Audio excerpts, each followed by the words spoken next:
दोस्तों, एक और मोटिवेशनल कहानी सफलता रिश्तों से मिलती है।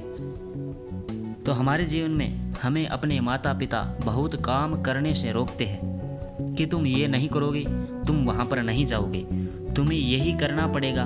हमें कोई काम करने से रोकते हैं। क्या आपको लगता है कि वो हमें रोककर गलत कार्य कर रहे हैं? क्या इनके रोकने से हम सफल नहीं हो रहे हैं? यदि यह आप सोचते हैं तो आपको यह प्रेरणादायक कहानी, मोटिवेशनल स्टोरी ज़रूर पढ़नी चाहिए।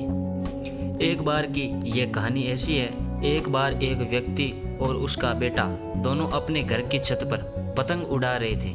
पतंग बहुत ही ऊंची उड़ रही थी, वो बादलों को छू रही थी। तब उसका बेटा उस व्यक्ति से कहता है कि पापा, ये पतंग इस डोर से बंधी हुई है, जिस कारण और ऊंची नहीं जा रही है। इस डोर को तोड़ देना चाहिए। बेटे की ये बात सुनकर उसका पिता उसके कहने पर वो डोर तोड़ देता है। उसका बेटा बहुत खुश होता है। वह पतंग टूट जाने से बहुत ऊंचाई पर पहुंच जाती है, लेकिन फिर कुछ समय बाद वह कहीं दूर जाकर खुद ही नीचे गिर जाती है। यह देख उस व्यक्ति का बेटा उदास हो जाता है। फिर वही व्यक्ति उसे कहता है कि अक्सर हमें लगता है हम जिस ऊंचाइयों पर है उस ऊंचाई से और भी ऊपर जाने से कुछ चीज़ें हमें रोक रही है, जैसे हमारा अनुशासन, रिश्ते, माता पिता और परिवार।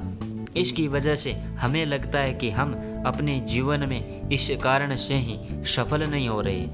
इन सब से हमें आज़ाद हो जाना चाहिए।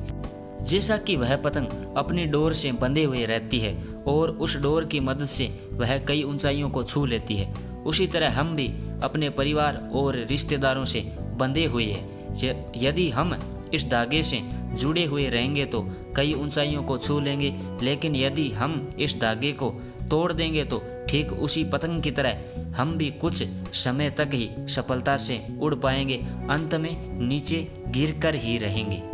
यह पतंग जब नई ऊंचाइयों को हासिल करेगी तब तक वह अपनी डोर से बंधी हुई है, लेकिन जब पतंग अपनी डोर से मुक्त हो जाती है तो वह कुछ समय से ही नीचे गिर जाती है। उसी प्रकार हमें भी अपने जीवन में रिश्तों की डोर से बंधे हुए रहना चाहिए, जिससे हम अपने जीवन में नई ऊंचाइयां हमेशा हासिल करते रहे। दोस्तों, इस कहानी से हमें नैतिक शिक्षा यही मिलती है कि हमें हमारे अपने पारिवारिक धागे से बंधे रहना चाहिए, जिससे हम और भी बड़ी उपलब्धि हासिल कर सकते हैं। इसलिए हमारी कोई भी जो मूल जड़ है उससे हमें प्रेरणा ही मिलती है, ना कि असफलता। दोस्तों, ऐसे ही और मोटिवेशनल कहानियों के लिए आप हमारे ऑफिशियल चैनल मोटिवेशनल ऑफ पोनो को सब्सक्राइब ज़रूर कर लेवे, साथ ही साथ बेल आइकन वाली घंटी ज़रूर दबा दे। धन्यवाद। हमें मोटिवेशनल कहानियाँ बहुत कुछ सिखाती है और बहुत आगे ले जा सकती है, इसलिए हमेशा मोटिवेशनल कहानियाँ सुननी चाहिए। धन्यवाद।